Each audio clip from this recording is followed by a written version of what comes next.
Well, welcome to our parent session this evening. We're still waiting on a few people to join us, but we are going to go ahead and get started. Wanted to welcome you to the promise of reading, and I'm so excited to have one of my colleagues, my friend, my soror, who is a teacher in District 20, who's going to be with us this evening. And just a reminder to everyone that all of the sessions for the fall are being done virtual, and you've received all of the links for those. You can register in advance. You don't have to wait for us to send you a reminder, but we will send you a reminder anyway, just for you to register with the agenda and things of that nature in advance of any of the sessions. But you are able to sign up for sessions in advance. And then those of you that are waiting for laptops, hopefully you got my email. I'm waiting as well.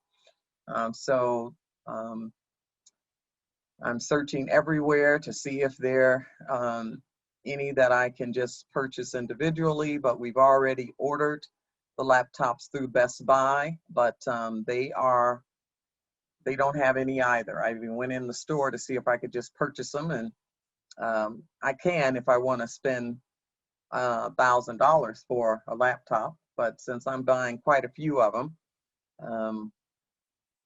that price point just doesn't work for us. So Staples doesn't have them, Costco, Walmart, Best Buy, even TechSoup.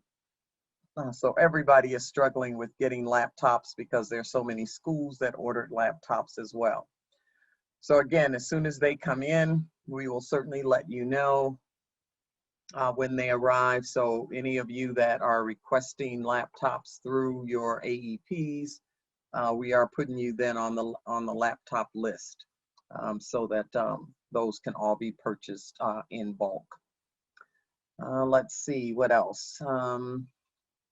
AEPs are being processed, so for those of you that have submitted them as of today, we will then have checks that will be sent out on next week.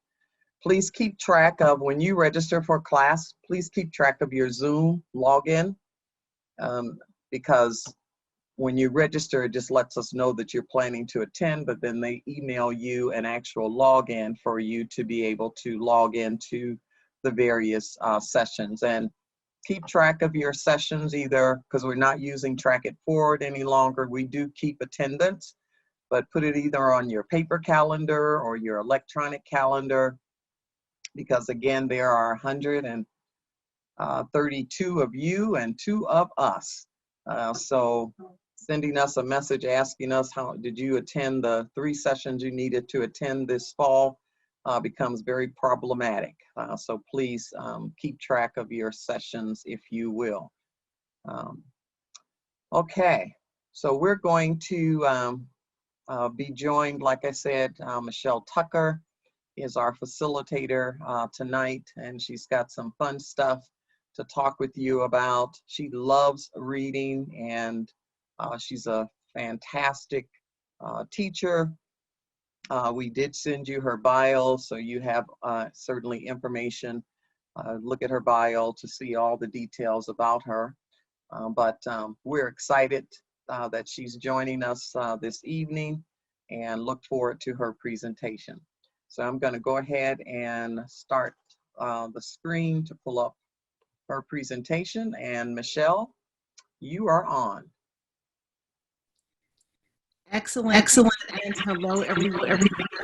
Thank you for having me. I am so grateful to be here. As Deborah said, I'm a reader. I would like to say reading changed my life. And so reading opened up doors for me that I didn't know were even available, if not for books. And so as we go through today, I will share little nuggets about my life to help you understand how I got to where I am. But again, I'm grateful to be here, and we'll go ahead and jump right into the agenda for tonight. three major focuses of tonight. One, we're going to do a quick check-in so I can know who's in the room, a quick poll, and open it up for questions. And then we're going to look at factors that influence reading comprehension. And finally, I'm going to end with effective strategies for all readers. And so we'll start first with a poll so just so I can get a read of the room, what level your scholars are in right now in school. Okay.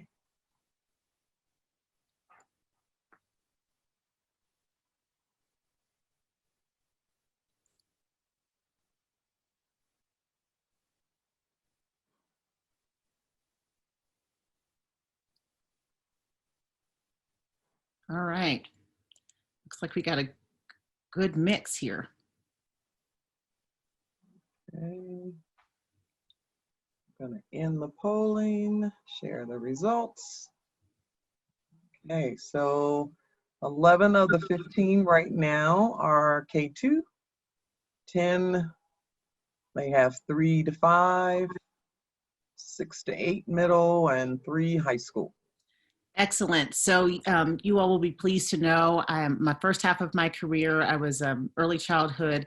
So my original love, right, came through elementary school. So I taught 15 plus years in elementary, and now I'm at the secondary level. So I will have something for everybody, but I am going to ask right now that if you walked out of this training today and this facilitation today and said, if I could just get this one question answered, I would like for you to type that into the chat, and periodically I will ask Deborah to read some of those questions. So if nothing else, you walk out with the one question that you have.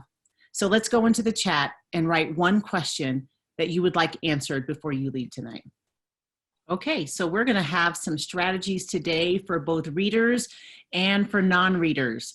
And so those of you who say, well, I don't enjoy this myself, I have a hard time helping my child be motivated when I'm not necessarily, this is not my favorite thing to do. So I'm going to give you some strategies that don't necessarily require that you do the reading, but they do help build some reading skills. Okay, so one thing that I've noticed about how we are all reading today is it's really changed.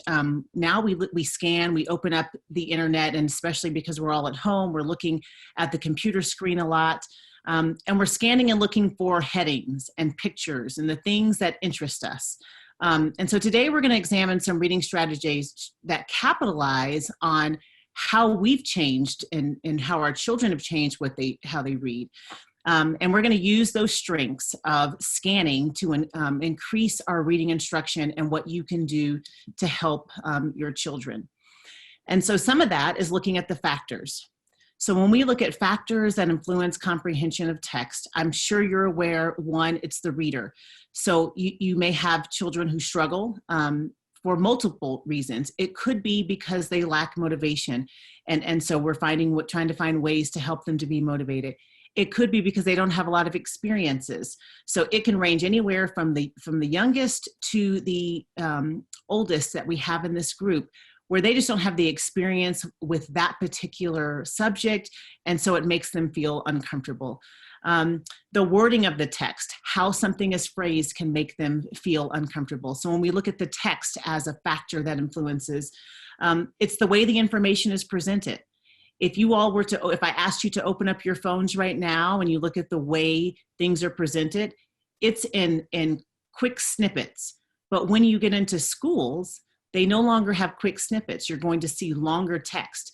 I know when I open an email and it's long, I shut it. And I think, I don't have time for that right now. I'll have to come back to it. The subject line got me to open it, but what's going to keep me there? Those are also things that can influence. And then the instructional activity. So what's the purpose? Why do I have to do that? What am I going to do once you've asked me to complete the operations and the process and the outcomes of the activity? And then finally, the environment. Many of our kids are back to school, but the environment is not the way that it looked when they left back in March. So the environment for our scholars is changing the way that they see and are motivated to do the work. That can also be at home, right? The really relaxed nature that probably was at home between March and August. Now there are students who are working from home, and now I have to focus and stay here and don't have the latitude to get up and eat when I want to, or to play when I want to. All of those are factors that influence how students are working and how they comprehend when they're reading. And so I'm going to give you some strategies today that might help you in that realm. But the biggest thing is the single most important thing that you can do, which I know some of you are not interested in doing, but for the success of reading, it is reading. And so if there's one thing that you can do for your kids is to open up and to read. It is good for their success. It's good for them to watch someone. It doesn't mean you have to read a novel cover to cover. It could simply be that you're reading recipes and you're talking through how you're coming to understand what you're reading. We call that metacognition, where you're thinking out loud and thinking about how you attack those texts. And we're going to do some practice with that also. I think that was the next slide, sorry. Because what we know is that books open up our world. In the chat, I'm going to ask you all 2 quick questions. And if you'll just answer with numbers, and you don't have to give any explanation, but I have a question. How many times do you think that you have looked out of your window just today? It could be the window at home, it could be the window of your car, the window of the bus, the window of your workplace. Just type in the chat, how many times do you think you've looked out the window today? I see 20 plus, many, 10, 8, right? Just a guess about how many times. Now I'm going to close that question for a moment, and I'm going to ask you, how many times have you looked in the mirror today? How many times have you looked in the mirror today? And let's put that in the chat. And if you notice, the numbers are much smaller. Families, I just encourage you. Our children are looking out the window and learning all about the world, but we need them to be able to see themselves in the mirror, in the books that they read. That's why it's so important, and that's why books saved my life, is I knew a lot about what was happening outside, but I didn't know a lot about me. And books are what opened up for me my possibility and what I could do. So let's not leave our children and students to only get their experiences from what they see out of the window. The window is important, but equally important is that they also see themselves, that they read books that mirror them and help them to see what they can do in the world. So we're hoping that books are going to open that up. And so then that leads us to, so what can I do, right? So you're telling me this, but how do I support that? How do I help my child understand what they're reading? And can I practice? How do I practice what my children are learning at school? And how can I help them? That's what we all want. I'm a mom of 2 boys, and I understand that. And research shows that the more children read, the higher their achievement in reading is. And so that motivation might come initially from letting them choose what they want to read. Reading things, anything from comic books to the AP textbook, if that's what they're interested in. We want to be able to open those doors and open up their reading.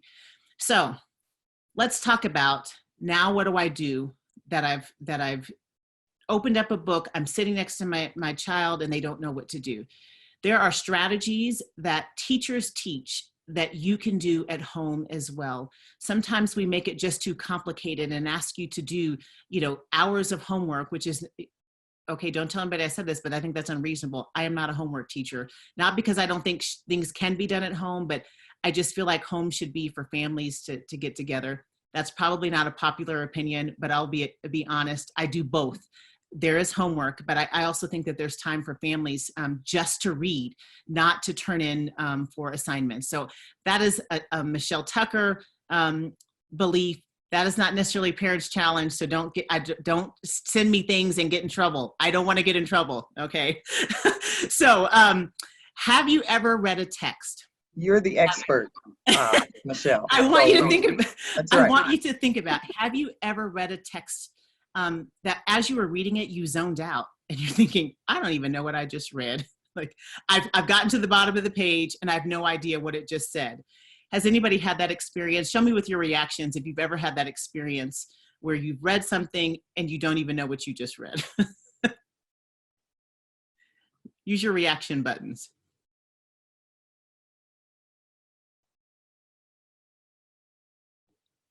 I feel like I'm teaching at school. Nobody reacts to me.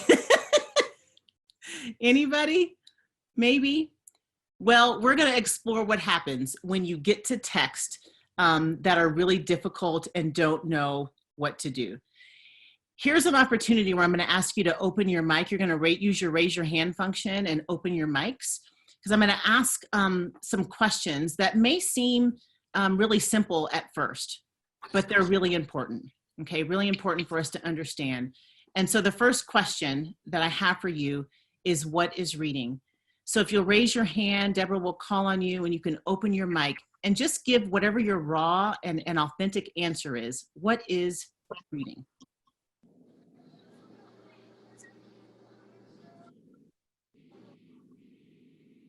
So Deborah, I think we're Okay. down a few slides.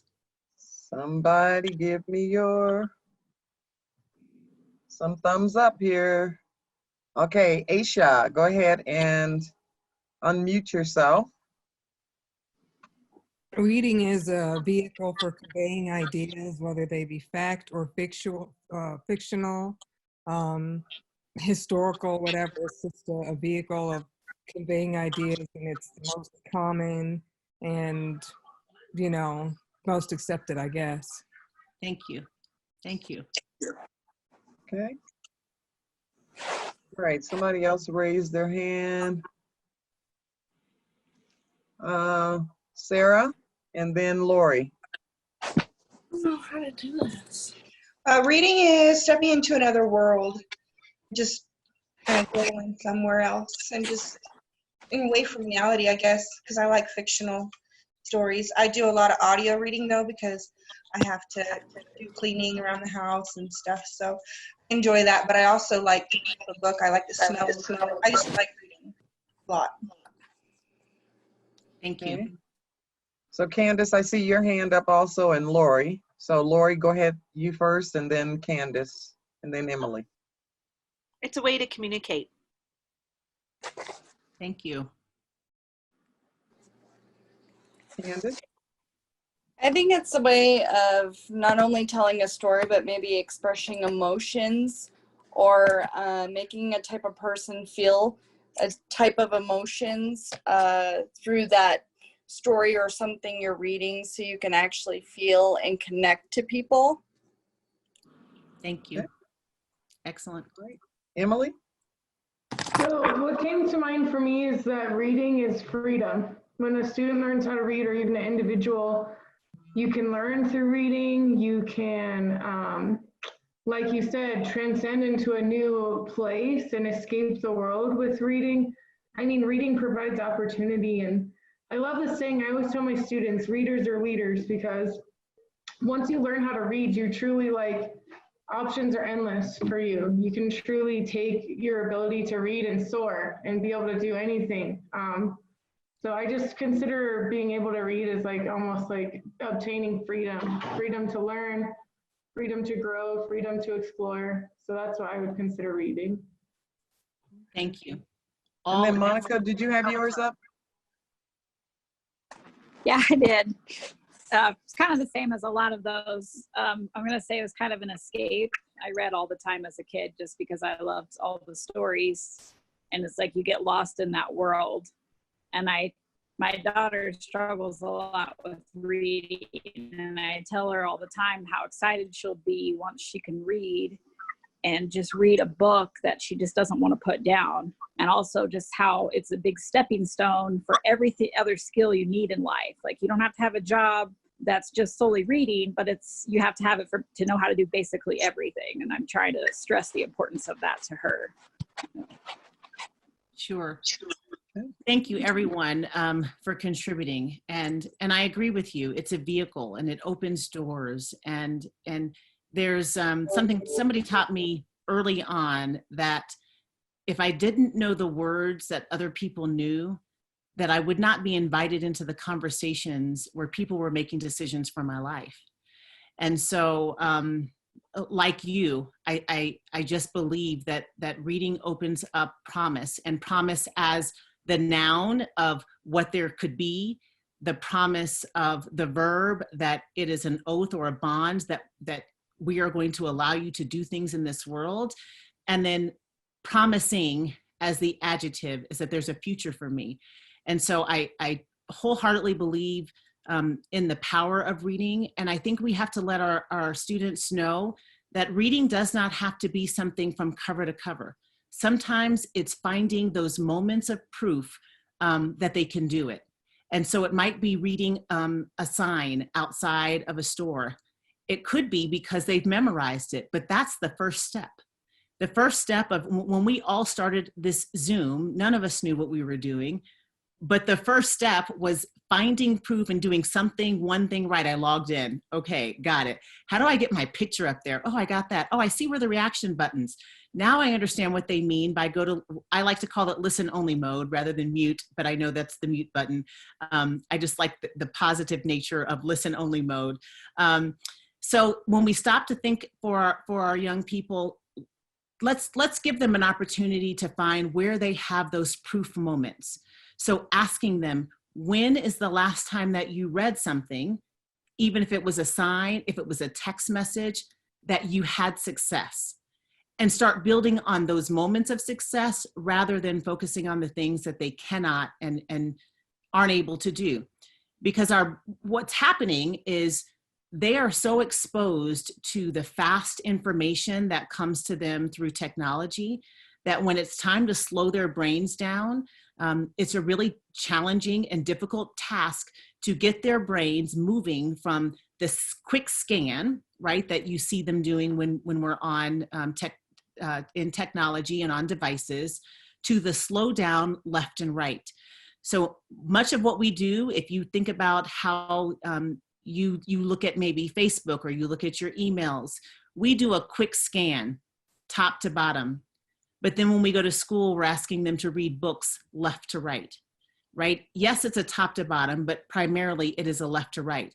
And so when we're looking at that and how the human brain changes, our brains are learning to filter through technology. And it's impacting the way that we process and the way our kids process information. As much as I don't like homework, I will also say I am not a fan of technology. I think that it is really changing the way our eyes track. And when we go on to social media and to those types of things, it is taking away from our students' ability to read in the way that it was designed to read, which is a left to right and with some longevity, not the quick snippets. So I'm gonna have you all, if you all will, if you're busy right now doing some other things, I totally get it. I'm just gonna ask for a second if you would take a look at your screen, and I want you to read one sentence for me in your head. Here it is. Why does, can we go one slide forward real quick? There we go.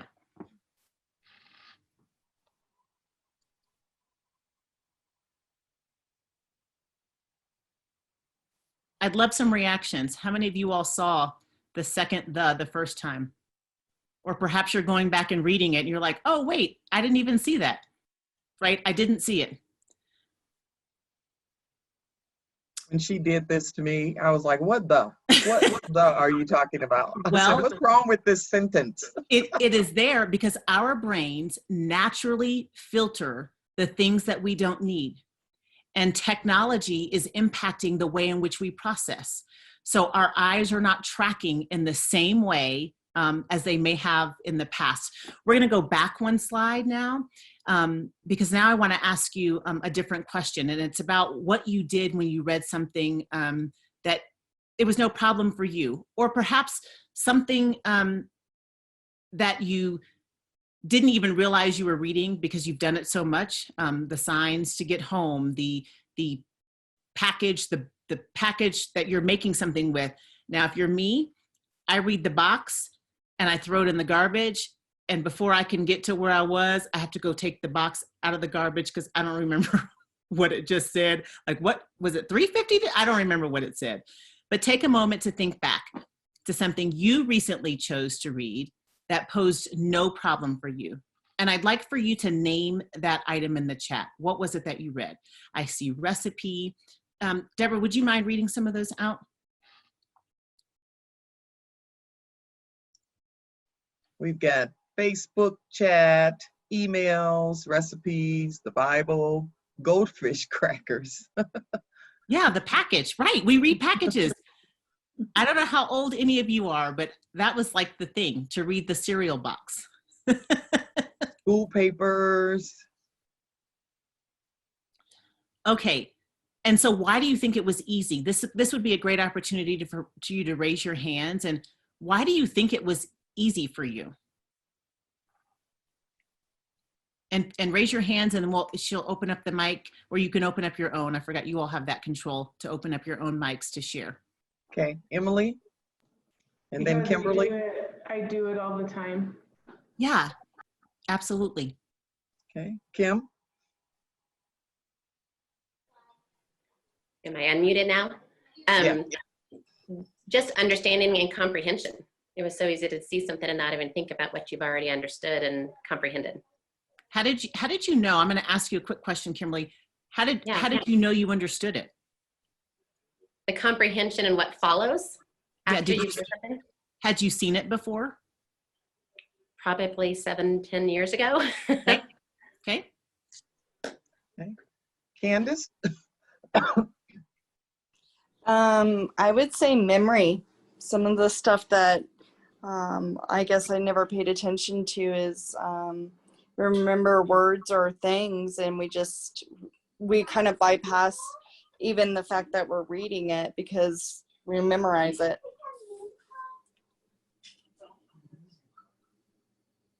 Okay, I think, Deborah, were there others? I don't want to move forward if there were other hands raised.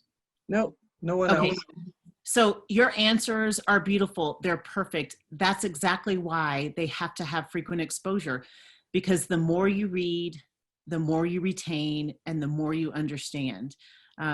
There's not going to be an opportunity. I will never say to you, well, you probably shouldn't read that much. You have to have your kids read every single day, something every day, and then be able to share that with you. And when I get to the strategies, it's going to feel doable. I hope it feels doable. And if not, it's gonna feel doable. I'm just gonna claim it right now and say that it is going to feel doable. So now we're gonna play a quick game. It's called House Hunters, right? So this is gonna get you up out of your seats just for a moment while you're on screen. And House Hunters, I want you to search for something in your house that is difficult to read. And it doesn't have to be difficult for you. It could be difficult for somebody in your family that's difficult to them. It could be a recipe. You all mentioned instructions and Bibles, and you mentioned some of those things that were easy for you. And if you're not at home, then there's something I'm sure nearby, like, I don't know, just type it in the chat. You don't necessarily have to show it. Just be ready to share something that may have been difficult for you to read, or something that was difficult for someone in your family to read. And we're gonna bring it back to the group, and then I'll share with what we're going to do. So let's take 1 minute to search your house, get that manual, or I said manual because I just saw someone write auto manual. I'm not sure if you're old enough to remember the Shilton manual. They used to sell them. They were the big books that helped fix your car. I used to have to read that. My dad had a rule that when we were 16, you could not drive the car until you read the repair manual and the auto manual. So anyway, let's take 1 minute to find something that was difficult. All right. So hopefully everybody is back, or at least within hearing distance that you're making it back. We're going to ask you to go to breakout rooms for just about 3 minutes to discuss, like, what would you do to attack this? What did your children do if you chose something from your children? What strategies do they use to try to understand it? Perhaps it's a dictionary, or maybe they looked it up. You looked up words in online. maybe there were some strategies that were helpful that you were able to provide or that somebody was able to provide to you. And I'd like for you to choose one person in your group to be the reporter, to report out. It doesn't necessarily mean that those are all of their answers. It just means collectively, this is what the group, these are the strategies that the group used to tackle this very difficult text, or that you've seen someone use to tackle. So we're only going to take 3 minutes. So you're going to have to talk to each other quickly. I wish we had more time to be social. All right, I am going to move you now to breakout rooms. Okay, I believe everybody is back. But I love it when everybody comes back. It feels like I'm getting ready to hear some really exciting things. So Deborah, would you remind me how many breakout groups did we have? So we have four breakout groups. Okay, so in those 4 groups, you will have one reporter that's going to just give us an idea of what you talked about.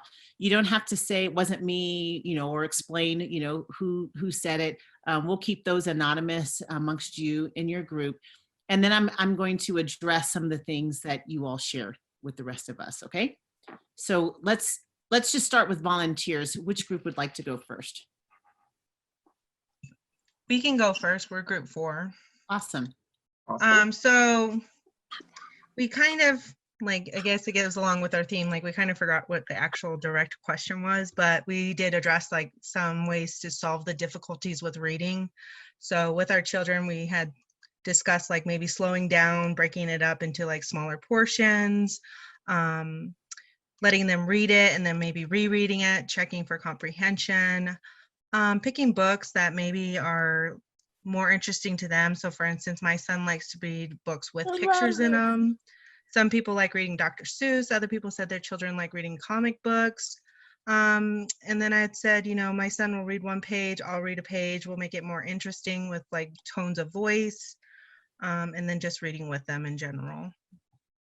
Excellent. I hope everybody in groups 1, 2, and 3 wrote that down. That's excellent. Good ideas. Excellent. Group 3. Oh, that was me. So we talked about, so there's a book that somebody uses called Barton's book that helps with different things like dyslexia and some other reading issues. We discussed using a ruler or paper to block off one line edit in the paper to focus on certain words for kids, especially that are struggling, to help focus a little bit easier. Sure. Oh, sorry, go ahead. Oh, just go ahead. Okay, we were talking about YouTube videos too, just if you need help explaining something, that sometimes those can help with math or some instruction manuals and things like that. Excellent. Group 2? So that was me. So we talked a lot about different types of text that are a challenge, whether that be medicine bottles, food labels, college textbooks, whatever the case may be. And the strategy specifically that we talked about to help with text like that, I love the YouTube. Someone in our group also talked about YouTube because a lot of people, including myself, are kinesthetic learners. So they read a text and they don't really understand it, but they see somebody do that, then they can connect with that and understand. Or talking to someone who has had experiences, like if someone's been to Disneyland and you're reading a book about Disneyland, having those multiple experiences and exposures. Also taking annotative notes on the side of text, highlighting or color coding when you're reading. If it's for comprehension, reading the comprehension questions first. So when you're reading, you know what to look for within those questions. And just a lot of different strategies like that to help people who are struggling with a text be more successful. So. Thank you. Excellent. And group 1? That would be us. So in a nutshell, a couple of us were talking about, one young lady was talking about her and her children and talking about some of these longer novels or some of these longer books could use a picture, to kind of give some kind of idea of what the book's about, or just, to kind of break up words. We had another lady talking about kind of having issues with understanding bank statements and stuff, and it kind of brought a realization to her with her child. She has frustrations with reading when it comes to like bank statements and how the child actually feels. She can actually relate to that, and it kind of like, wow, made her think of that. With me personally, some of the words, like I want to say in like student loans, or just here and there, if I don't understand something I'm reading, I actually have to look up the word in order to put together what I'm trying to read and understand. So we talked about looking that up, but that's pretty much in a nutshell of what we kind of discussed of, what we realized and what we think would help. Absolutely. And you all have mentioned many of the things that happen when we attack a difficult text. Sometimes we decide to give up altogether because it's difficult. Like, I can't do this. This is too hard. You may have to use a dictionary to look up some of the things to try to better understand, or I like the YouTube tube. What can I learn about this to help me better understand this text? And those are all strategies that are extremely helpful, and they're the ones that you may have been using for an extensive period of time, and you should continue to use those. Teach your children how to use those.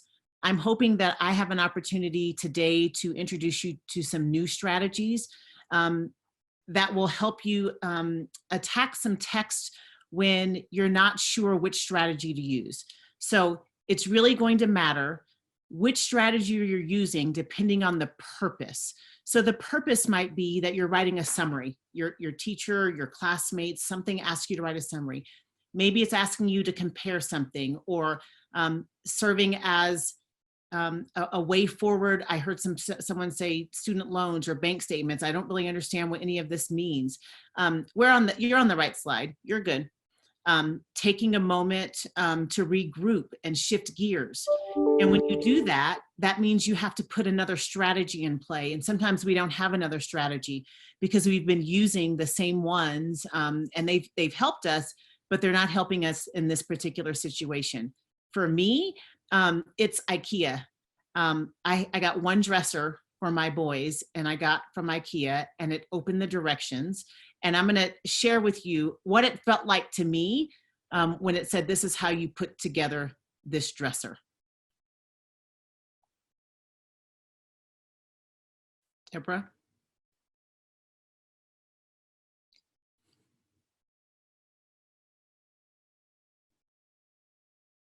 Now, if you all can see this, that's what it looked like in my world. Just this long list of things. I have no idea what it's saying. I don't know what to do. So I have to pay deliberate attention to how I'm reading and what strategy is going to work for me. We're going to start with the first strategy, and it's called one word, one phrase. Now, this strategy is one where it might seem simplistic, but it works when you're tackling really difficult text. It means that when you see a text, you're going to choose the one word that seems to be the most important, rather than looking at all of the words, which can be overwhelming, especially when high school students, they're looking at some really complex text. Our elementary students, even if it is what we would deem as adults an easy text, it is difficult for them. So you're going to choose one word or one phrase from that particular section that I think these are the most important ones that are going to help me understand. So let's practice that. We're going to do that in practice so that you can understand and see what I mean. And we're going to just do it with a comic strip. She says, "Hold it right there, Mrs. Miller." Or maybe he says, "We've taken command of the red pen and the star stickers. From now on, we'll be deciding what's right and what's wrong." In the chat, I just want you to choose one word that you think is most important that's written on that page. Don't come up with a new one like, oh, I get the summary of this. Just one word. That's it. And put it in the chat.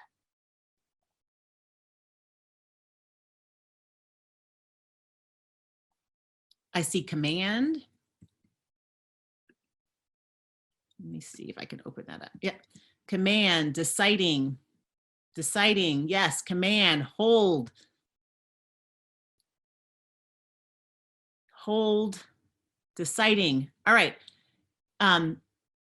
If you notice, and I see someone said wrong, if you notice, there are different reasons or different words that people chose. I would love it if you all would be willing to open your mic and to share. Like someone who chose the word command. Why did you choose that word? Why did that stick out to you?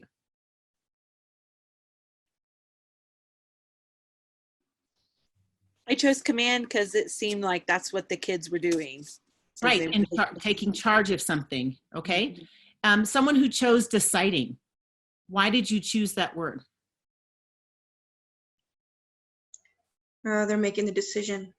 Okay, someone said hold. Why did you choose hold? I chose hold because ultimately it was taking authority to me. Beautiful. Somebody said command stuck out to me because their body language reinforced what they're saying. Beautiful. So do you notice how there were people who chose very different words, but we all got to the same understanding and the same meaning? So you don't have to know every word in a text to be able to choose one word or one phrase that helps you best understand what's going on.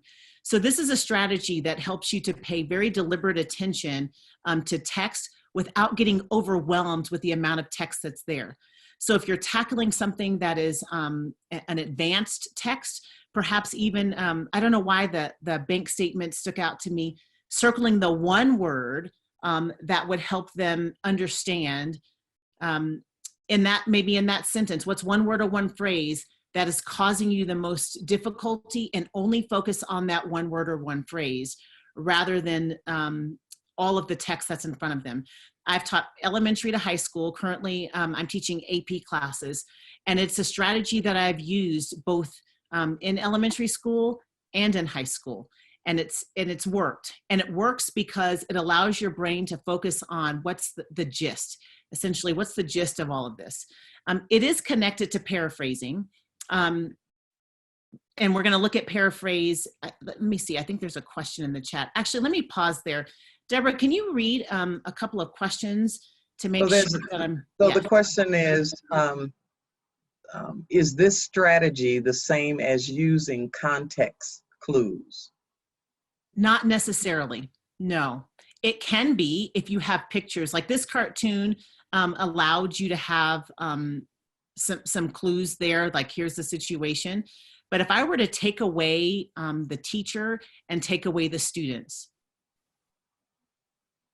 not everybody would understand that context. Like, what are you talking about? What's the red pen?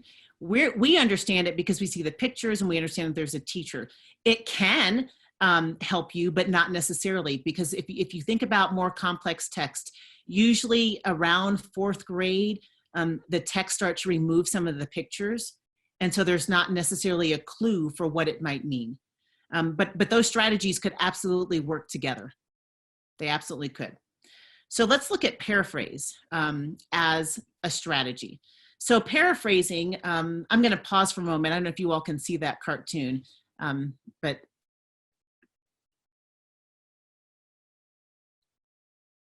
I think it's funny. Maybe I'm the only one with that sense of humor, but I think it's funny, right? How can I use what somebody has said and put it into my own words? That will be an important skill as your students progress through the levels from elementary to high school. We want to know, here's what the text says. This is what's written down, but what's it doing for the audience? What is it showing them? What is it doing for them? There are words here that have this particular command, but what's it doing? What is it moving us to do? What actions are happening as a result of it? I'm going to show you some really complex text, and this is mostly for our high school high school parents, because your students are going to be seeing some very difficult text. So the first text, the first one is just a long writing that is broken into meaningful chunks, right? So that can be really overwhelming to see that amount of text on a page.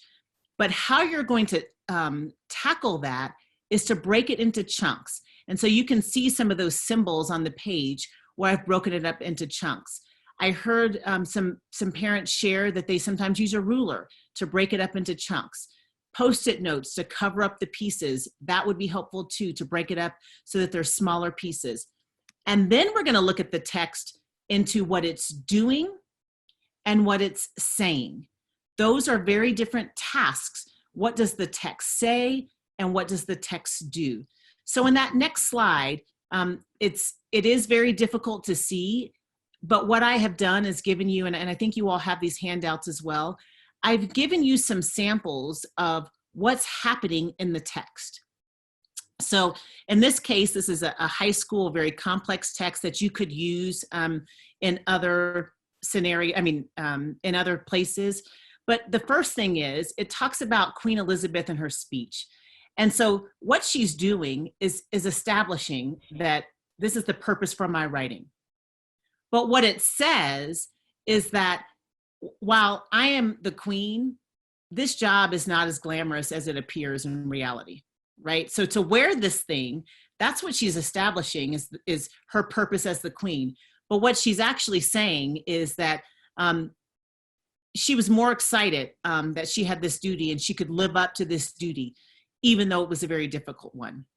She goes on to say in some parts of this text that there's struggles of her work. It's really hard for her to do. That's what it actually says. I mean, that's actually what she's doing. She's telling them that she's establishing her love for her country. But what it says is, but all of this and all these responsibilities are really hard. And it's a difficult decision to continue to do the things that I'm doing. So even though I'm sharing with you a very difficult text, you can do this with any text. Here's what the author's doing, but here's what it says. So it's this idea of inferring and having an inference that, yes, I'm doing the work, let's say, of being a parent. I'm doing the work, but if I'm frowning why I'm doing it, what it says is I don't really want to do it. Language does the same thing. There are things that we do with language, but it also has a different meaning and it's saying something else in the work that we do. So I'm not going to read that whole text with you because it is a very challenging text, and I do want to get to some other skills that you may or may not have seen before. And it's using pictures at all levels to teach reading skills. And because I want to leave time for the questions that you all have. So using pictures to teach reading skills, all of you probably have a phone, right? And you take pictures all of the time with your phone. This is going to be strategies that you can use with students at all levels to allow them to increase their reading strategies. These are skills that they need. One of them is an inference. In this picture, it has a bunch of students around tents, and you can see some students looking at each other. And so what you do is you take the particular picture, you observe it, and you say, what can you learn from this picture? I wonder why this particular young boy is looking down. Are there more marshmallows? Like, what questions come up as a result of this? The reason that this is a great reading skill is because it allows you to understand what the author's intentions are. What are they getting ready to do? Sometimes it allows students to question the author. Like, I wonder why the author did that, and I wonder why, or are they going to be able to, and are there going to be more marshmallows, or is it raining, or why are there only 2 tents? Are there other tents that are there? You can do this just by showing your phone, taking pictures of things and saying, tell me what you think about this. Observe this picture. What questions do you have when you look at this particular photo? And then what questions would you have of the author? Another one that you can do with observing pictures is determining a point of view. So I've given you a picture. The next photo gives you 2 possible perspectives. Like, select 2 possible perspectives in this photo. It could be from the goalie. It could be from the player who you believed kicked the ball. It could be from one of his teammates. It could also be from the opposite, but just choose two. And you ask students to write down the two different points of view. Write sentences that support those points of view. So then when it comes time to read, and you ask them questions like, well, what do you think the point of view of this particular character is? Or if it's a textbook, which sometimes happens, what's the point of view from a historian's standpoint? Or what's the point of view of the mathematics teacher? What do you think they're going to say in this particular situation? Or how do you think they would instruct you? Or what do you believe they think the answer could be? These are all ways and strategies that seem really simplistic on a basic level, but they're really important skills to be able to understand perspective and point of view. The next one is probably one of my favorites. It makes me chuckle every time I see it. If anybody has pets, I'm sure you could understand this one from the perspective of the owner.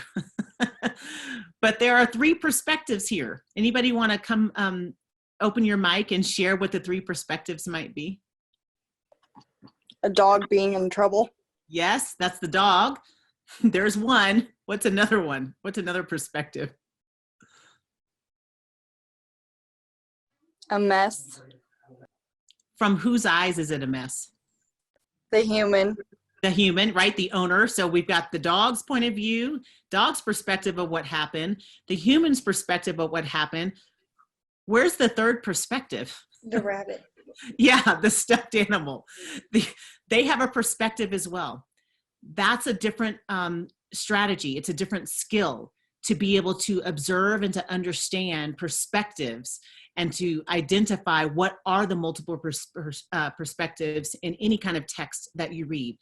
So try it, right? Take some pictures. There's not a right or wrong answer. It's being able to practice, though, how we view it. You can also do it with text. And so I've used Charlotte's Web as an example, just because I'm not even sure if students are reading that, but I figured all of us have at least heard of the book before, I hope. Maybe I'm aging myself.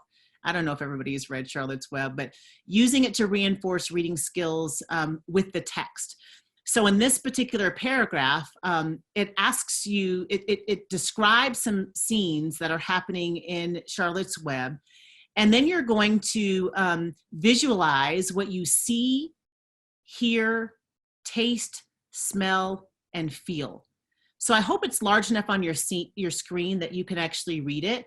And I'll give you about 20 seconds or so just to scan. You don't have to read it in depth, scan, to see if you can find something that uses your senses.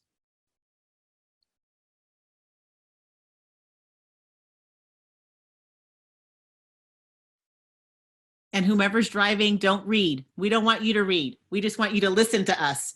Just listen, no reading. All right. I heard I didn't hear you. I saw someone write the grass, like you can feel and smell the grass. And so what words and phrases in there made you visualize and smell the grass? The lawnmower. Okay. So that's a skill that you can teach young people. Teach them that these pictures and the things that you visualize in your head, attach it to the words and phrases, right? Don't stop with, yes, I read that word, but what feeling came as a result of that? And then what words match that particular feeling? And that happens even when you read complex text. If you've ever read something that made your heart start to pound and you're thinking, oh my gosh, this is so intense, like the reading of this is intense, then that's probably a section that you could stop and say, it was these words that are making the bigger impact for me. Something really as fun and as simple as going to the store. There probably, if you asked your kids, why do you get excited when we go to you fill in the blank? And it will probably be connected to an experience that they had with you or their family. And so they get excited when they go to that place. The same thing can happen when students are reading. And so we want to be able to make connections with them. make connections to their prior knowledge. What do we already know about this topic before we even begin? As the parent, it's easier for you to know what your child already knows about the topic, what kind of experiences they've had, what type of questions they may have had. Don't leave it up to them to try to figure out how to make the connections. Sometimes it's really nice to guide them. Those are some of those proof moments that I mentioned earlier, that like I have proof that you've done this before, and I have proof that you have experiences with this before, and share that with them. So when we look at prior knowledge and making connections, we're also looking at the text and connect it to something in your own life. Reading the text and then connecting it to something to your own life. Also text to text, connecting it to something else you've read before. And then text to world, connecting what you read in the world. Examples on how to make those connections so that you can try them in the books that your children are reading. And that includes the books that they're reading at the high school level.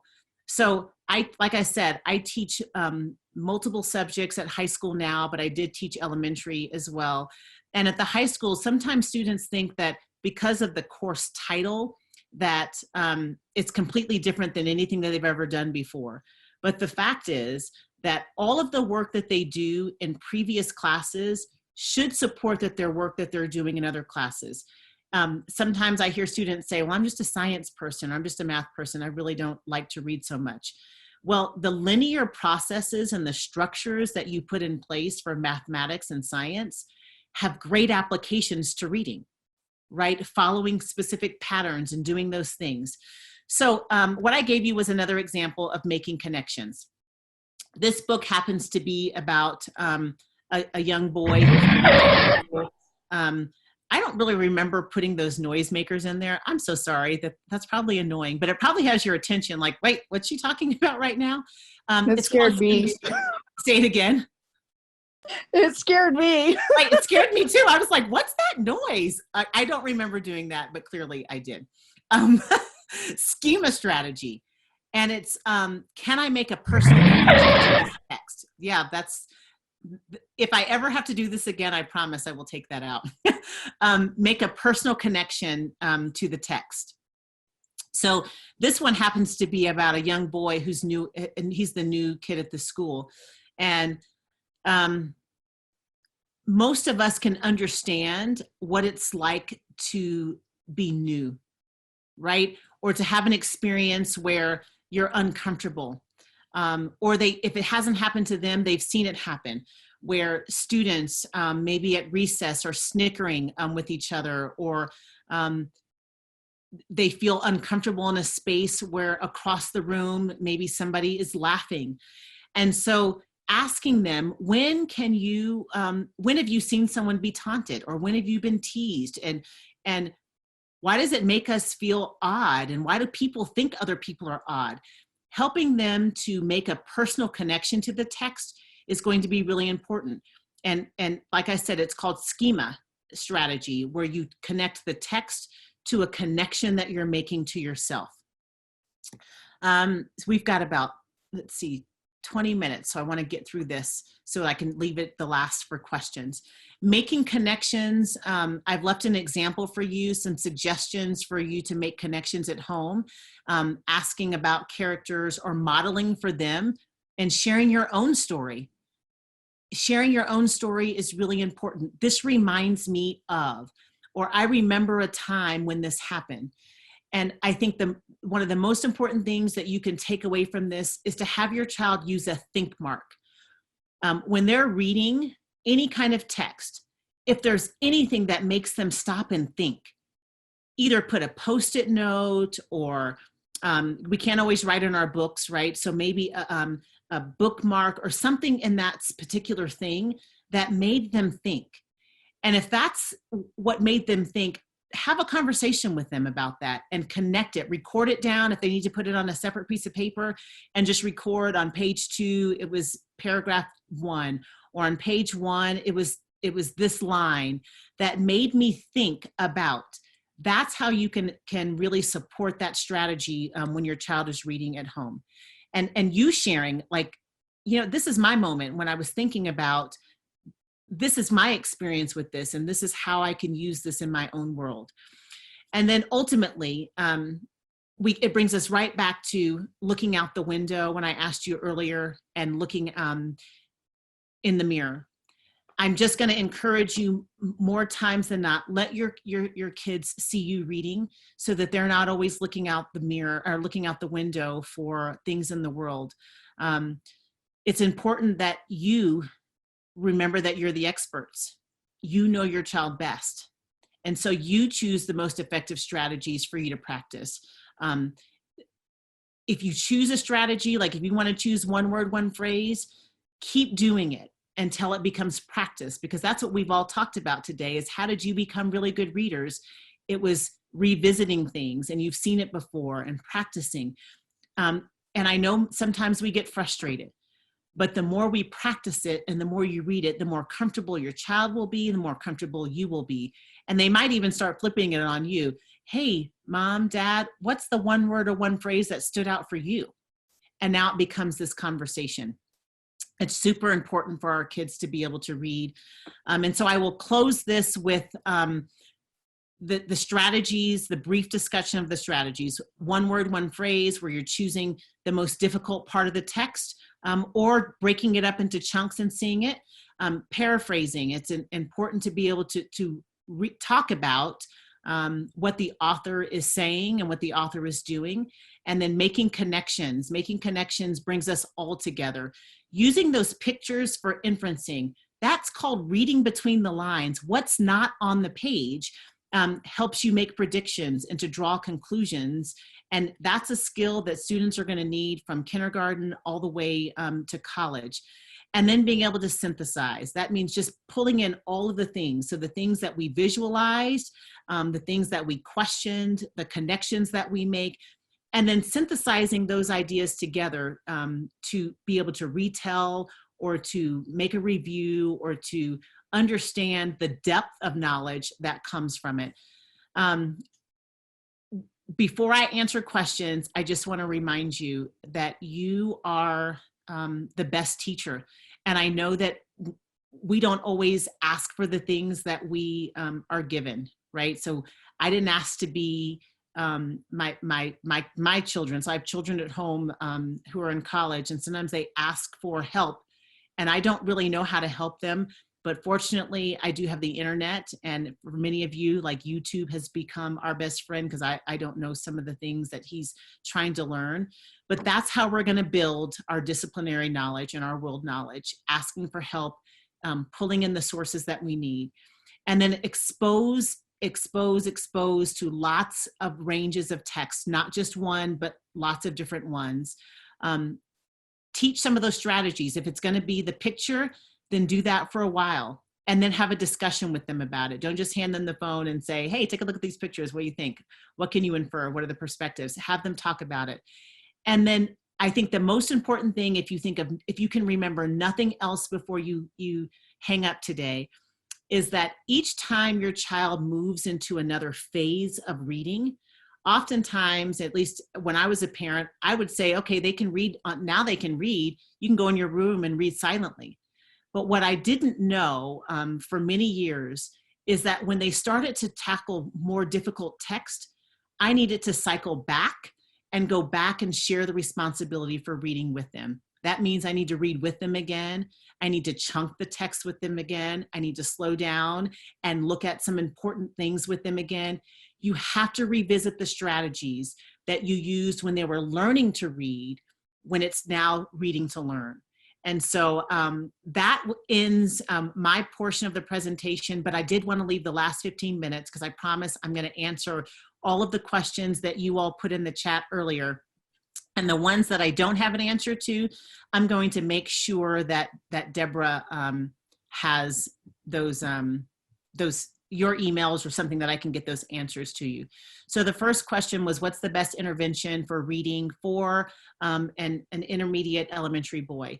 So can I again, step in 1 second, Michelle? And I just Yes. want to make a comment, because it's based on something that you said in terms of revisiting and making sure that students you know, once we send them to their room and say read, we assume that again that they can follow the higher level texts or the new strategies, etc.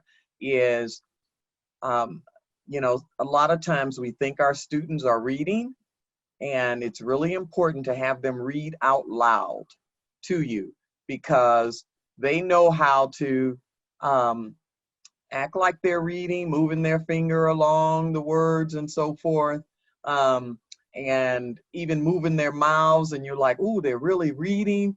And then you say, so read the text. So read it to me, read the story to me.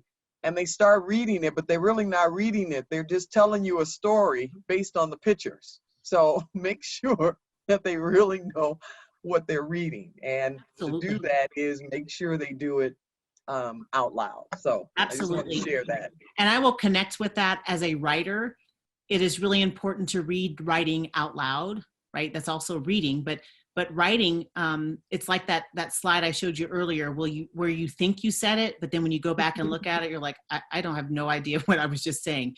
So that's also a great point for writing as well.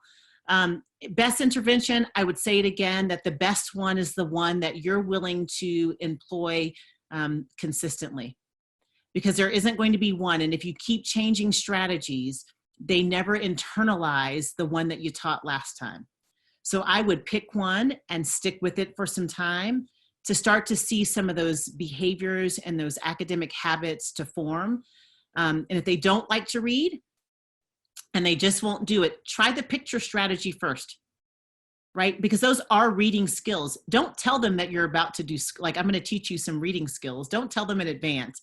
Just ask them, take a look at this picture and start to tell me what questions come up about this and what do you notice, and start doing that as a regular motivation, and then move to a picture in a book, right? So you have pictures that you've done. Now we're going to move to pictures in the book to say, now let's try this in the book and see what we can come with it. Now you might try a one word, one phrase. What's one word in this particular book that will help you understand what this picture is about? A lot of times the reason children and adults for that matter don't want to read is because it's frustrating, right? So if I gave you, I think someone put in the text earlier, a German book. If I gave you a German book, but you don't speak German, it would make you feel frustrated. Like, I don't know what you want me to do with this. But if I gave you the German book and I said, let me teach you one word. And then I said, okay, can you find the one word in here that you know? And I start to show some proof that you do have the ability to do these things. It does take patience and time. And I'm not naive to think that this is going to happen overnight, but I 100% believe that you have to be consistent with it. You have to be consistent. Does spelling affect reading? He struggles with spelling and fast reading. So those are connected. Yes, they are interconnected. But I would also say that you don't have to be a great speller to be a great reader, right? Sometimes we connect those things together that, well, if you can't spell it, you can't read it. I know a lot of words and I can read a lot of words, but if you ask me to spell all of them, I'm not sure that I would be able to do that for you, right? But I'm a really strong reader. So fast reading, while I know schools will look for fluency and the flow in which students read, it doesn't necessarily have to be fast. It just needs to be fluid. Can they track their eyes to move forward enough that it doesn't sound choppy, right? So I would be careful with the quickness of it versus the fluency of it, okay? Effectively teach phonics, phonemes, awareness, e-learners when I can't always hear or seem to hold them accountable. I think Deborah mentioned that one. They're gonna have to do it out loud. I mean, that is, phonics and phonemic awareness is exposure. I mean, the more exposure they have to these items that are individual that we're now trying to make sense of, the more exposure they have to that, the stronger readers that they're going to become. Unfortunately, that is the only more exposure to it. I think I answered not wanting to read more.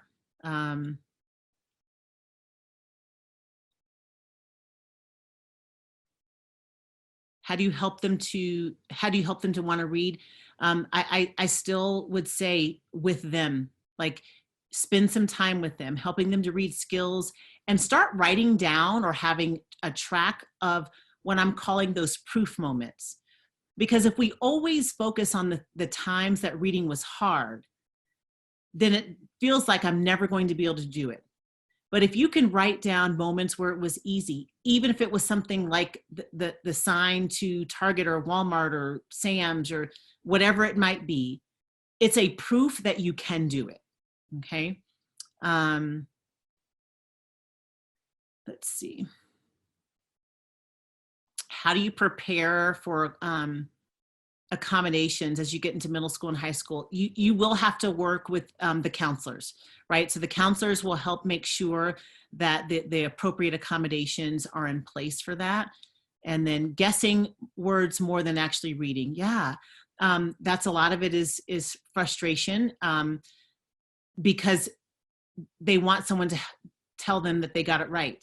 And so maybe taking some text that are more appropriate for their reading level so that they do know the words that are there and not necessarily guessing based on the picture and the context clues, like I kind of know, or I've heard this story 100 times, so I know what the words are. But it's still good to allow them to read and tell the story with you. Don't stop doing that. Okay, I don't know if I'm gonna get to all these questions. Let's see, we got 8 minutes. Best strategies for bilingual families. You've got more time, Michelle. So okay, I think both. I think you have to value home language, and so where will be your best positive experiences, right? So continue to do and focus on both languages. You cannot leave out one or the other. They're both going to be equally important. And I mean, I would ask the school for some very specific strategies that they would support you or guide you with. But I do think that focusing on reading in general, all of those strategies or those skills will go for both Spanish and English at home. High school.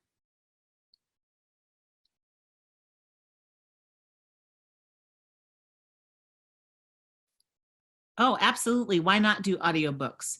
Are they always available? No, audiobooks aren't always available. So there does have to be some traditional, if you will, but it doesn't mean, I actually think Microsoft now has the option that the books will read and highlight with you as well, so that students have access to that. But audiobooks are amazing. Is it the only form? No, because we all know that we can't get through this world with just audio, but there's nothing wrong at all with using audio. Let's see. I think that's the bulk of the questions that were in earlier. And then I'm going to scroll down to see what's at the bottom. Deborah, are you tracking with me to make sure? Can we get a copy of these techniques? Yes.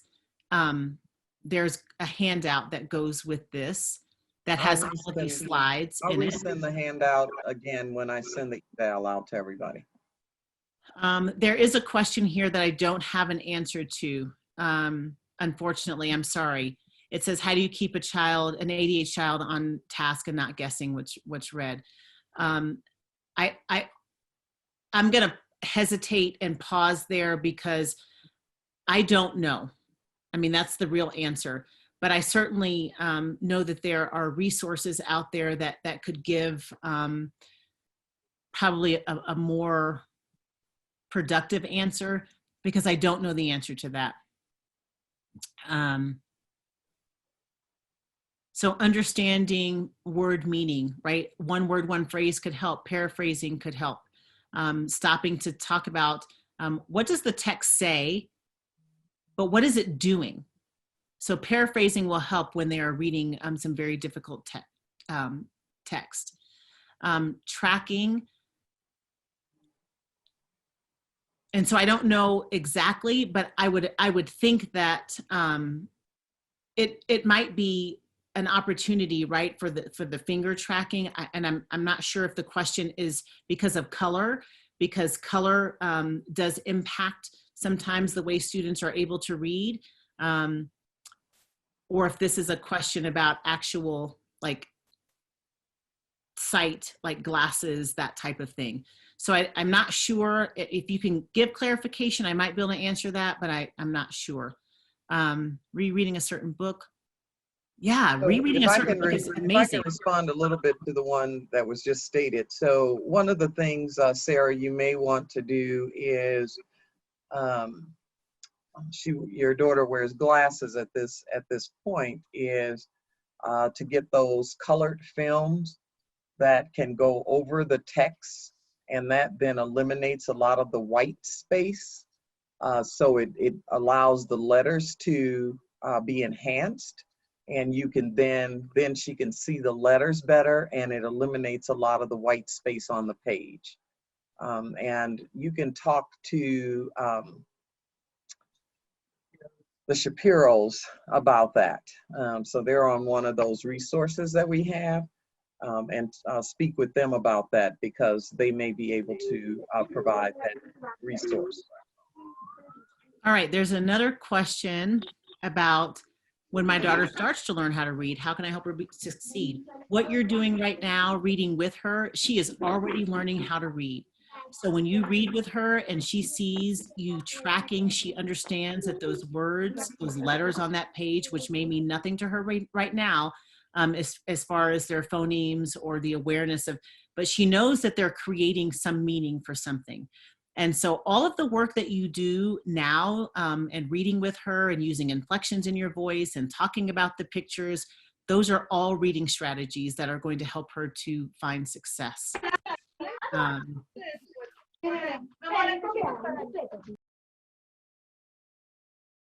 Okay, I think, Deborah, that may have been the answer. So someone gave some information for ADHD. So Yolanda, that may help you with that. Let's see.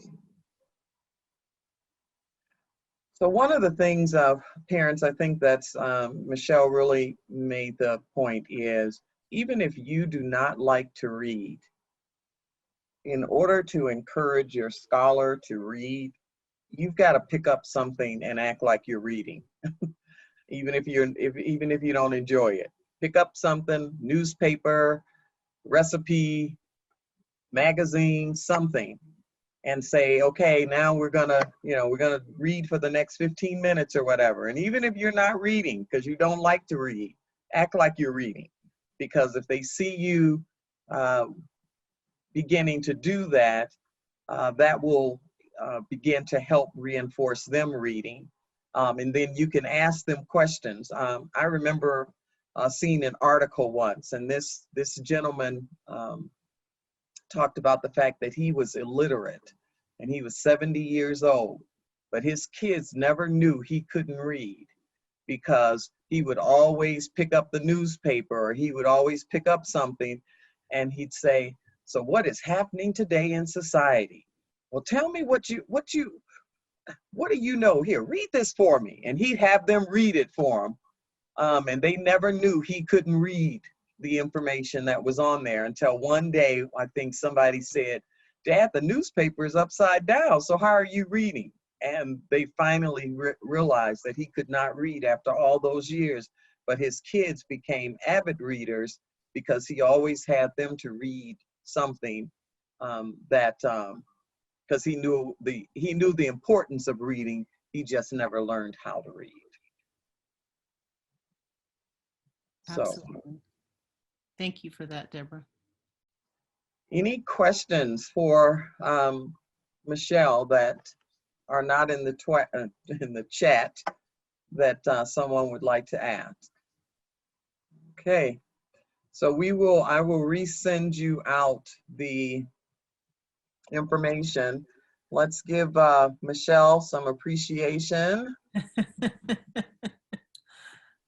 Thank you. Hand claps, thumbs up. You all are Yay. awesome. You all are awesome. I really appreciate it. I hope you were able to take one thing away from today and can apply some of those today. Best of luck to you, you all. I'm a mom right along with you. And so let's keep working this together, reading to our kids, helping support them in all the levels that they are in. And we're going to have an amazing world as a result of it because our scholars are going to be running it. Absolutely. So thank you. Thank you for all the things that you do. Have a great night.